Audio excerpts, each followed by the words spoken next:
The final yet? What stood out to you? I thought we really competed. I told the guys, I thought we played hard enough to win. Now what we need to do is make the simple play and the right play with that. We play that hard and we take care of the ball. We fouled three-point shooters today. We let Deontay Burton get left to the middle of the court 3 times at the end of the game. And just a couple little coverage mistakes, execution mistakes. When we play that hard, but then just make simple plays with it, I think we'll be in really good shape.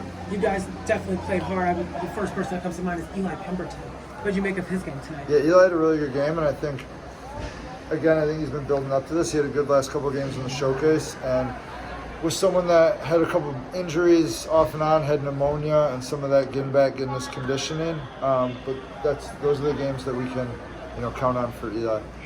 There was a timeout that I listened into where you told Travion it was like kind of making the simple play, making the solid play, but then at the end you told Travion no need to force. What was the message behind there? I think it was after Lester Quinones travel, but he had also had a turnover right before that. What was that message for you? Yeah, that was again, just making the simple play. If a guy's open, pass it to him. And the other thing I told Travion was, I thought there was a bunch of times he was flashing to catch the ball, where I thought he could just come set a screen and dive and create an advantage and get to that, which I thought when we did that, it was creating some good actions for us. Do you think his preference is to be the one with the ball in the hand and then be able to Yeah, I think that's kind of what he's used to doing a little more often.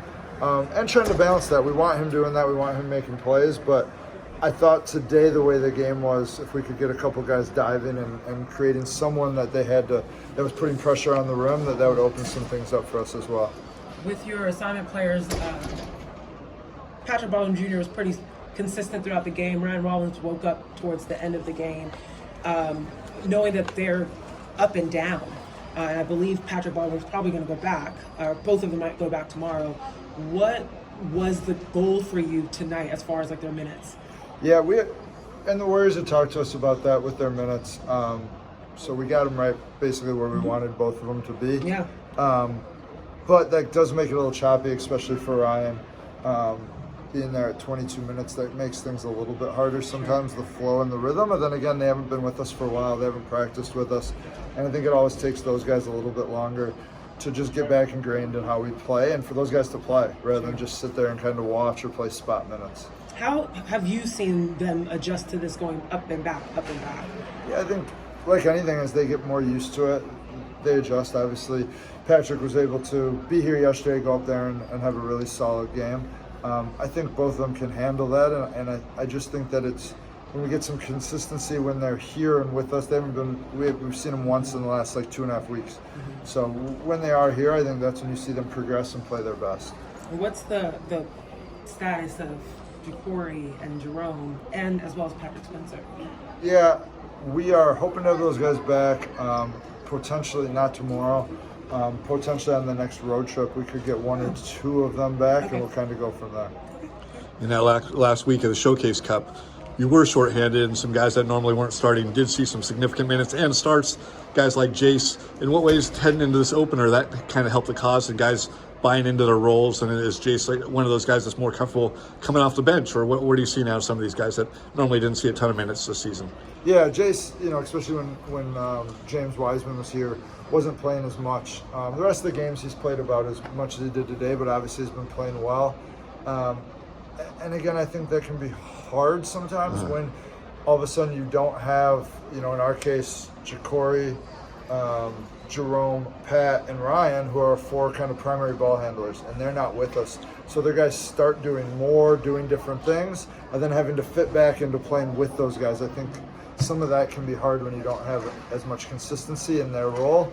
And so that's something I hope as we get those guys back, we can start gelling again on. I don't want to understate it, but right around with 3 to 5 minutes left, you guys are passing the ball amazing. 3 to 5 passes at least before you're taking a shot, and then you hit a clutch 3-pointer, and even on missed shots. How close is this team offensively to pulling off some of the things you guys are trying to get accomplished?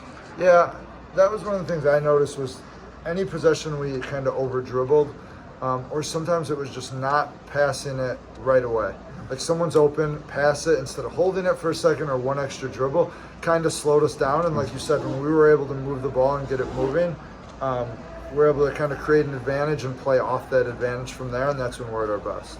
As a coach, do you like these back-to-backs, and in what ways are they beneficial for you playing at home against this team?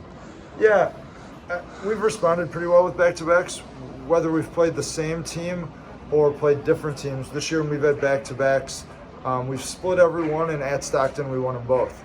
So obviously they're trying to come here and kind of reverse that, so we just need to make sure coming into these two we get one, get back to 1-1, and then go on the road trip. Any thoughts on a windmill dunk with 4 seconds left?